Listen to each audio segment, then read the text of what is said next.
सभी मानकों पर रामगढ़ पीछे चला गया है। अब इस बार फिर से ये झारखंड को नई दिशा देने के लिए रामगढ़ का जनमत इस गठबंधन को प्राप्त होगा, हमारे संगठन को, हमारे संयुक्त अभियान को प्राप्त होगा और हम विजयी होंगे। यही हमारा संकल्प है और यही आज से हमारा अभियान प्रारंभ। रामगढ़ विधानसभा उपचुनाव को लेकर एनडीए प्रत्याशी सुनीता चौधरी ने नामांकन पर्चा भर दिया है।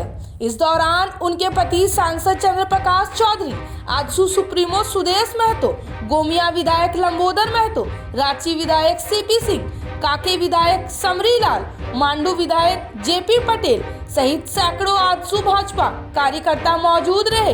रामगढ़ विधानसभा उपचुनाव में एनडीए उम्मीदवार सुनीता चौधरी के नामांकन दाखिल कराने के उपरांत एनडीए की संयुक्त प्रेस वार्ता होटल ला मैरिटल में हुई, जिसमें आजसू सुप्रीमो सुदेश महतो, गिरिडीह सांसद चंद्र प्रकाश चौधरी, विधायक लंबोदर महतो, भाजपा विधायक सीपी सिंह, विधायक जयप्रकाश भाई पटेल, विधायक किशोर दास, विधायक समरीलाल, रामगढ़ विधानसभा के एनडीए प्रत्याशी सुनीता चौधरी सहित अन्य मौजूद रहे। प्रेस वार्ता की शुरुआत करते हुए आजसू सुप्रीमो सुदेश महतो ने कहा कि आजसू और भाजपा की संयुक्त प्रत्याशी सुनीता चौधरी ने नामांकन भरा है।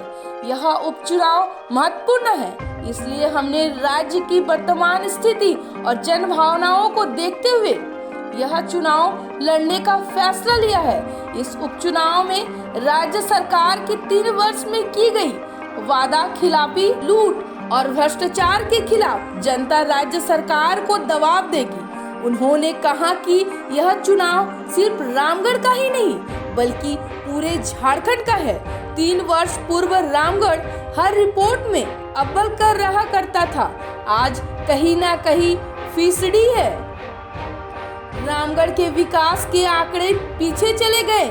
विकास के सभी 17 मानकों पर रामगढ़ पिछड़ गया है।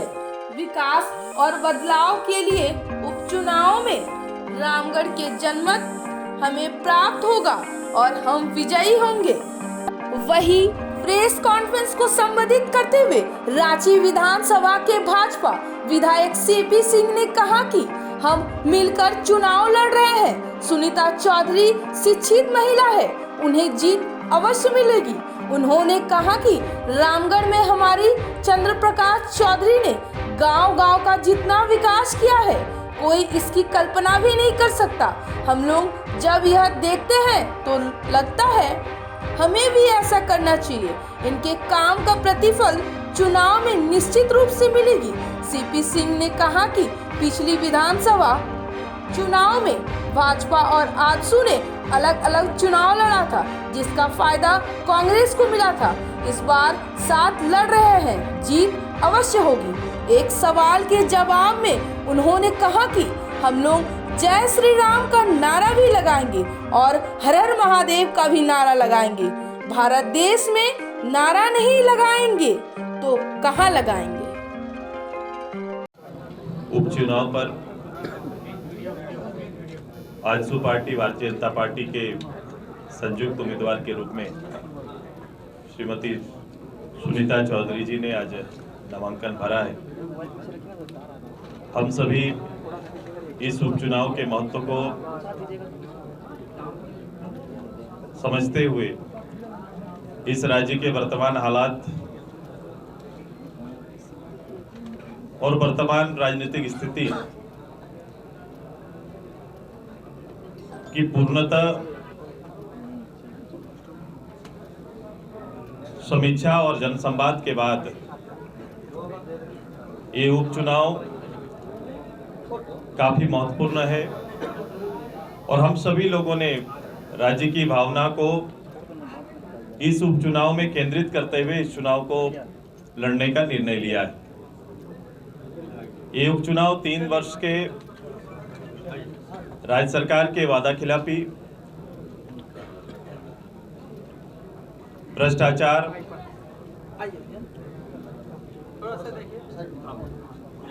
हर स्तर पर लूट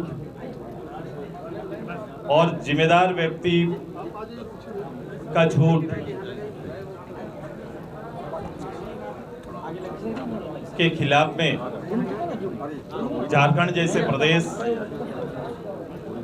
जिसके संभावनाएं, पॉलिटिकल संभावनाएं और इसके ग्रोथ को, इसके कहीं ना कहीं वर्तमान सरकार के निर्णयों, उनके कार्यक्रमों से प्रभावित हुआ है। हमारी कोशिश है कि रामगढ़ के जनगण के साथ मिलकर, और हम ये भी मानते हैं कि ये चुनाव मात्र रामगढ़ का नहीं, रामगढ़ के माध्यम से पूरे प्रदेश का ये चुनाव होगा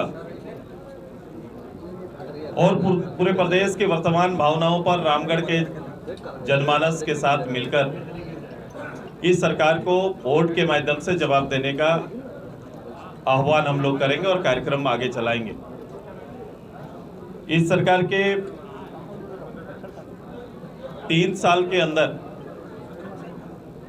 राज्य के मुखिया ने किसान, नौजवान, छात्र, महिला सुरक्षा जैसे महत्वपूर्ण विषय पर इन बड़े समूह को कहीं ना कहीं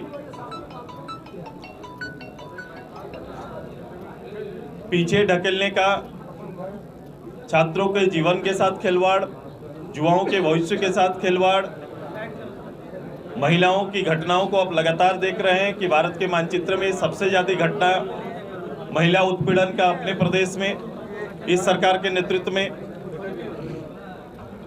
साथ ही साथ किसान, आम जन का हालात भी आज के दिन में खस्ता है। लोग निर्णय नहीं ले पा रहे हैं चूंकि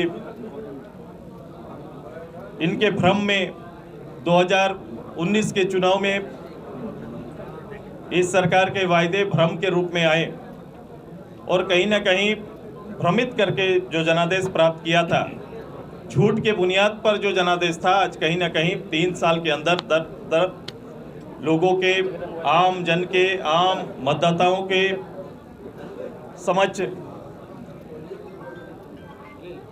क्लियर होते जा रहा है, प्रदर्शित होते जा रहा है।